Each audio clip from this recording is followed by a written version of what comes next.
نحمده ونصلي على رسوله الكريم اما بعد فاعوذ بالله من الشيطان الرجيم بسم الله الرحمن الرحيم رب اشرح لي صدري ويسر لي امري واحلل عقدة من لساني يفقهوا قولي۔ رجب کا مہینہ اور ہمارے معاشرے میں پائے جانے والی عبادات۔ رجب کے مہینے میں عموماً 3 کام کیے جاتے ہیں۔ ایک تو 27ویں کی رات کو جاگا جاتا ہے، پھر اگلے دن روزہ رکھا جاتا ہے، رات کو جاگ کر عبادت کی جاتی ہے، اور اس کی وجہ یہ بتائی جاتی ہے کہ اس رات حضور اکرم صلی اللہ علیہ وسلم معراج پر تشریف لے گئے، اور روزہ اسی مناسبت سے ایک فضیلت کا کام سمجھ کر رکھا جاتا ہے۔ تیسری چیز جو اس مہینے میں عام ہے وہ کونڈے کرنا ہے، جن کو امام جعفر رحمت اللہ علیہ کے نام سے منسوب کیا جاتا ہے۔ آج ہم ان تینوں چیزوں کا جائزہ لیں گے کہ ان کی حقیقت کیا ہے اور اس بارے میں ہمارا طرز عمل کیا ہونا چاہیے۔ رات کی عبادت، دن کا روزہ شب معراج کی نسبت سے، اور 22 رجب کو کونڈے کرنا امام جعفر کی نسبت سے۔ ان چیزوں کا جائزہ لینے سے پہلے یہ بات ہم اپنے ذہن میں پھر سے دہرا لیں کہ دین دراصل وہ دین ہے جو اللہ سبحانہ و تعالی نے ہم کو دیا ہے، جو محمد صلی اللہ علیہ وسلم کے ذریعے ہم تک پہنچایا گیا۔ قرآن پاک اس کے بارے میں فرماتا ہے، الیوم اکملت لکم دینکم واتممت علیکم نعمتی وردیت لکم الاسلام دینا۔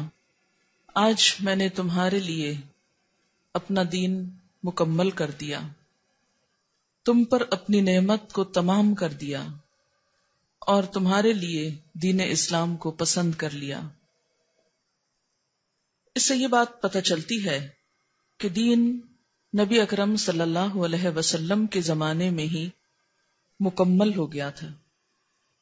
عبادت کے نام پر کیا کرنا چاہیے اور کیا نہیں کرنا چاہیے، اس کا سورس یا تو اللہ کی کتاب ہے یا پھر حضور اکرم صلی اللہ علیہ وسلم کی سنت ہے، کیونکہ جب ایک مسلمان ہوتا ہے تو جو کلمہ وہ پڑھتا ہے وہ لا الہ الا اللہ اور محمد الرسول اللہ ہے۔ دین کے نام پر جو کام بھی ہم کریں گے اس کی اتھارٹی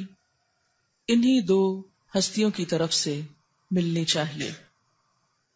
ان کے بعد کسی انسان کو یہ حق حاصل نہیں، خواہ وہ کتنا بھی بڑا عالم کیوں نہ ہو، کتنا بھی ذہین کیوں نہ ہو، کتنا بھی سمجھدار کیوں نہ ہو، کہ وہ دین کے نام پر کوئی اور چیز انٹروڈیوس کرائے، کسی اور چیز کو رواج دے۔ اگر یہ حق دے دیا جائے تو دین میں طرح طرح کی نئی باتیں شامل ہو جائیں جو اصل دین کی جگہ لے لیں گی، اور دین کے نام پر بہت سا انتشار، اختلاف اور باہم عداوت جنم لے گی۔ یہ 3 عبادات، رات کا جاگنا، دن کا روزہ، اور اس کے بعد 22 رجب کو امام جعفر صادق کے نام پر کچھ پکانا اور دینا، یہ تمام چیزیں حضور صلی اللہ علیہ وسلم کے دور میں موجود نہیں تھی۔ 27 رجب کی رات، جسے عموماً شب معراج کہا جاتا ہے، اس میں آپ صلی اللہ علیہ وسلم کو اگر معراج نصیب ہوئی، اگر کا لفظ میں اس لیے بول رہی ہوں کہ اس تاریخ میں بھی اختلاف ہے، سال میں بھی اختلاف ہے، اس کا ذکر میں بعد میں کروں گی۔ اگر آپ کو معراج نصیب ہوئی بھی اس رات میں، تو آپ صلی اللہ علیہ وسلم نے اسی رات جو مخصوص عبادت کی، اس کے بعد کبھی بھی ہر سال 27 رجب کو کوئی خاص عبادت نہیں کی، نہ ہی صحابہ کرام نے کبھی 27 رجب کی رات کو کوئی شب بیداری کی یا اس کی کوئی فضیلت بتائی۔ اسی طرح جہاں تک روزے کا تعلق ہے تو روزہ بھی سنت سے ثابت نہیں ہے، بلکہ اس کے برعکس روزے کے بارے میں کچھ روایات ایسی ملتی ہیں کہ جس میں روزے سے منع کیا گیا۔ مصنف ابن ابی شیبہ کی روایت ہے، حضرت زید بن اسلم رضی اللہ تعالی عنہ سے روایت ہے کہ رسول اللہ صلی اللہ علیہ وسلم سے رجب کے روزے کے بارے میں پوچھا گیا تو آپ نے فرمایا شعبان کے روزوں سے آپ بے خبر ہیں، یعنی رجب میں نہیں، اصل میں شعبان میں روزے رکھے جائیں گے۔ حضرت ابن عباس سے روایت ہے کہ رسول اللہ صلی اللہ علیہ وسلم نے رجب کا روزہ رکھنے سے منع فرمایا۔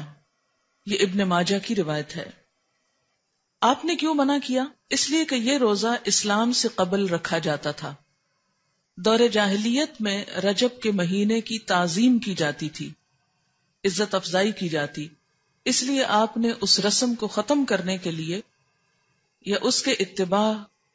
کو توڑنے کے لیے اس سے منع فرمایا۔ اور یہ وضاحت کنز الامال میں کی گئی ہے، صفحہ 49 جلد 8۔ تو اس سے کیا پتہ چلتا ہے کہ اس رات میں شب بیداری اور اس دن میں روزے کی کوئی حقیقت نہیں۔ اسی طرح جہاں تک امام جعفر کے نام پر جو کنڈے دیے جاتے ہیں، تو بات یہ ہے کہ یہ تاریخ نہ تو امام جعفر رحمت اللہ علیہ کی پیدائش کی ہے اور نہ ہی آپ کی وفات کی ہے، لہذا ان کی طرف اس کی نسبت کا کوئی ثبوت ہی نہیں ملتا یا جواز ہی نہیں ملتا۔ امام جعفر رحمت اللہ علیہ کی ولادت ایک روایت کے مطابق 8 رمضان 80 ہجری میں ہوئی، یا 83 ہجری کی روایت بھی موجود ہے، 83 یا 80، اور وفات شوال کے مہینے میں 148 ہجری میں ہوئی۔ اس لیے نہ تو ہم یہ کہہ سکتے ہیں کہ آپ کی پیدائش کی خوشی میں یہ ہو رہا ہے، اور نہ ہی یہ کہہ سکتے ہیں کہ آپ کی وفات کے ضمن میں یہ کوئی کام ہو رہا ہے، اگرچہ اصلاً ہی کسی کی پیدائش یا کسی کی وفات پر کچھ کھانا پکانا یا مخصوص کھانے پکانا اسلام کی روح کے مطابق ہی نہیں۔ اسلام میں صدقہ خیرات کا جو تصور ہے وہ یہ کہ انسان جب اپنے پاس کچھ مال پائے یا کسی ضرورت مند کو دیکھے تو وہ صدقہ خیرات کرے۔ اسی طرح اسلام نے صدقہ خیرات کی کچھ مخصوص شکلیں نہیں بتائیں کہ وہ حلوہ ہو یا کھیر ہو یا پوریاں ہوں یا چاول ہوں یا دیگ ہو یا بریانی ہو یا کوفتے ہوں، نہیں، اس لیے کہ اسلام ایسی کسی تکلیف میں انسان کو نہیں ڈالتا جو انسان کے لیے نبھانا مشکل کا سبب ہو یا مشکل پیدا کرے۔ ہم دیکھتے ہیں کہ اسلام ایک یونیورسل ریلیجن ہے، وہ کسی خاص کلچر کی پیداوار نہیں، یا کسی خاص کلچر کے لیے نہیں، کسی خاص ملک یا علاقے کے لیے نہیں، ہر زمانے، ہر دور اور ہر علاقے کے لوگوں کے لیے ہے، اور اس میں ایسے احکامات ہیں کہ جو ہر علاقے کے لوگ سہولت کے ساتھ کر سکیں۔ کئی معاشرے ایسے ہیں کہ جہاں کھیر پکائی ہی نہیں جاتی یا پوریاں بنانے کا طریقہ ہی نہیں آتا، یا کئی لوگ پوریاں بنانا جانتے ہی نہیں، تو کیا ایسے لوگ پھر اس عبادت سے محروم رہیں گے کہ جو ایک مخصوص کھانا نہ پکا سکتے ہوں؟ اس لیے جتنی بھی من گھڑت چیزیں دین میں داخل کی گئیں، ان سب کے پیچھے اسی قسم کی باتیں آپ کو ملیں گی۔ کنڈوں کی رسم کے بارے میں ایک روایت کے مطابق اس کی ابتدا 1906 میں امیر مینائی کے خاندان سے ہوئی اور امام جعفر کے نام پر شروع ہوئی، اور یہ امیر مینائی کا خاندان جیسا کہ آپ جانتے ہیں کہ لکھنؤ سے یا ہندوستان سے تعلق رکھتا ہے، تو اس رسم کی تو ابتدا بھی عرب سے نہیں ہوئی، یا جہاں اسلام کا اوریجن ہے وہاں سے نہیں آئی، تو اس کو اسلام یا دین کا حصہ یا نیکی یا عبادت آپ کیسے قرار دے سکتے ہیں؟ اگر آپ کو کسی کو بھی روح کو ثواب پہنچانا ہے، ان کے لیے صدقہ خیرات کرنا ہے، تو کوئی دن مقرر کرنے کی ضرورت نہیں، جب آپ کا دل چاہے اور جہاں آپ کا دل چاہے، جہاں آپ ضرورت سمجھیں وہاں آپ کر لیں، اور صرف چند مخصوص اشخاص کے لیے ہی نہیں، اس سے زیادہ کے لیے بھی آپ کر سکتے ہیں۔ صحابہ کرام کے اندر ہمارے معاشرے کی طرح دن منانا، اینیورسریز اور اسی طرح برسی اور ولادت کے دن، یہ تمام چیزیں اس کلچر کا حصہ نہیں تھی، یعنی اسلامی کلچر کا۔ بیسیکلی اسلام میں جو اہم دن ہیں جیسے عیدیں ہیں یا مہینے ہیں، رمضان اور حج کا مہینہ ہے، یا اسی طرح کچھ اور مہینوں کی فضیلت ہے جیسے محرم کے روزوں کی فضیلت ہے، یا ذوالحج کے ابتدائی عشرے کے روزوں کی فضیلت ہے، یا شعبان کے روزوں کی فضیلت ہے، یا ہر مہینے 3 دن ایام 20 کے روزے کی بات آئی ہے، یہ دن تو شریعت نے خود مقرر کر دیے، لیکن اس کے علاوہ باقی چیزیں